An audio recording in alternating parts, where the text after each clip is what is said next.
Assalamualaikum warahmatullahi wabarakatuh. Perkenalkan, nama saya Muhammad Mabtu, mahasiswa Teknik Raja Hadi Tanjung Pinang. Di sini saya akan mempresentasikan jurnal yang berjudul Peran Media Massa dalam Komunikasi Politik di Indonesia yang dibuat oleh Herdiansyah Amanu dan Leti Carmela.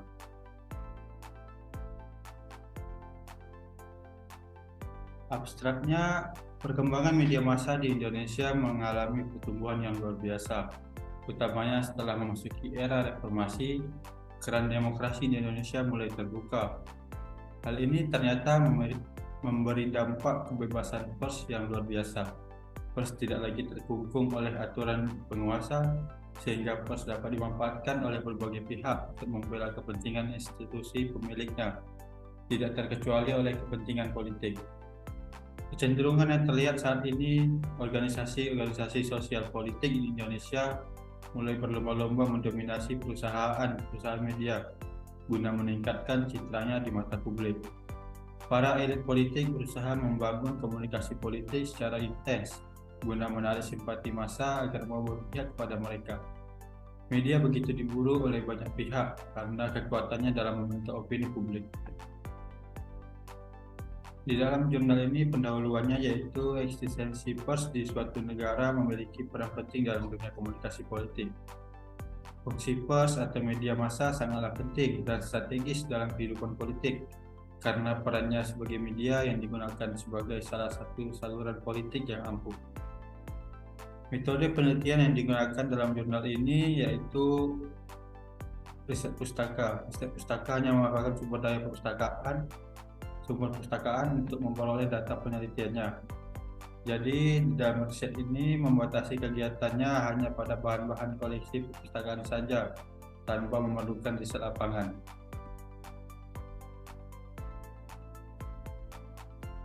Pasang surut perkembangan pers di Indonesia sangat dipengaruhi oleh sistem pemerintahan yang berlaku. Pada masa Orde Baru tahun 1967 sampai 1998, dengan sistem pemerintahan yang sangat otoriter di bawah rezim Soeharto, pers yang bernaung di bawah Departemen Penerangan begitu tertekan oleh penguasa saat itu, sehingga pers harus selalu berhati-hati dalam menyampaikan informasi kepada publik. Bila media massa menyiarkan berita yang sifatnya berseberangan dengan pandangan penguasa, maka media tersebut akan dihabisi. Lonjakan kebebasan pers dalam mengaktualisasikan pemberitaannya terjadi di saat peralihan dari Orde Baru ke Orde Reformasi setelah runtuhnya pemerintahan Orde Baru, tepatnya pada bulan Mei 1998, yang ditandai dengan mundurnya Soeharto sebagai presiden. Bangsa Indonesia memasuki babak baru yang dikenal dengan nama Orde Reformasi. Bahkan saat ini sering terlihat media massa dijadikan sebagai alat untuk memperjuangkan ideologi dan kepentingan kelompok tertentu. Misalnya dengan melihat bagaimana media massa mengkonstruksi realitas sosial yang ada serta membingkai isi pemberitaannya. Dari sini terlihat jelas di mana kecenderungan dan keberpihakan media mendukung atau menentang atas suatu isu pemberitaan tertentu. Beberapa faktor yang mempengaruhi isi media massa yaitu pengaruh dari pekerjaan media secara individu, yang kedua pengaruh rutinitas media, yang ketiga pengaruh organisasi media terhadap isi, yang keempat pengaruh terhadap isi dari luar organisasi media, dan yang terakhir pengaruh ideologi. Hegemoni media saat ini semakin menjadi-jadi.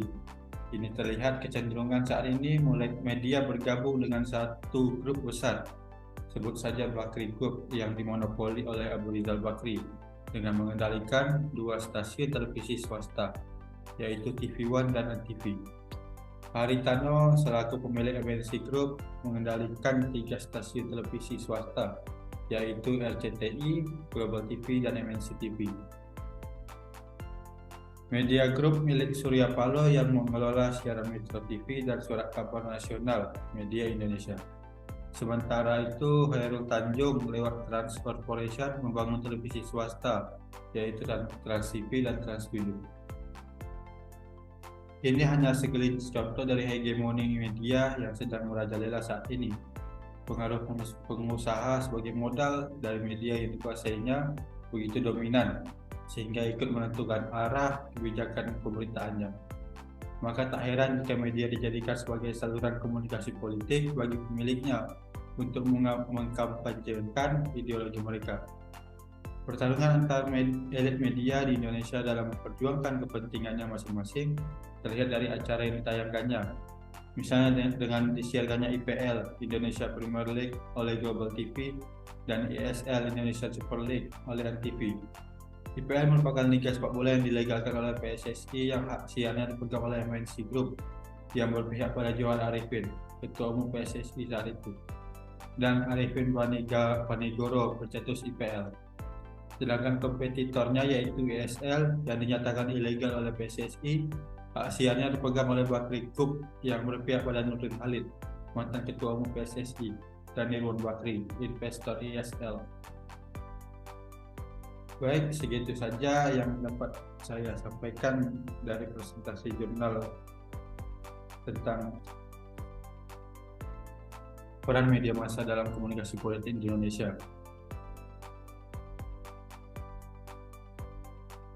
Mohon maaf jika ada kesalahan. Wabillahi taufiq wal hidayah. Wassalamualaikum warahmatullahi wabarakatuh.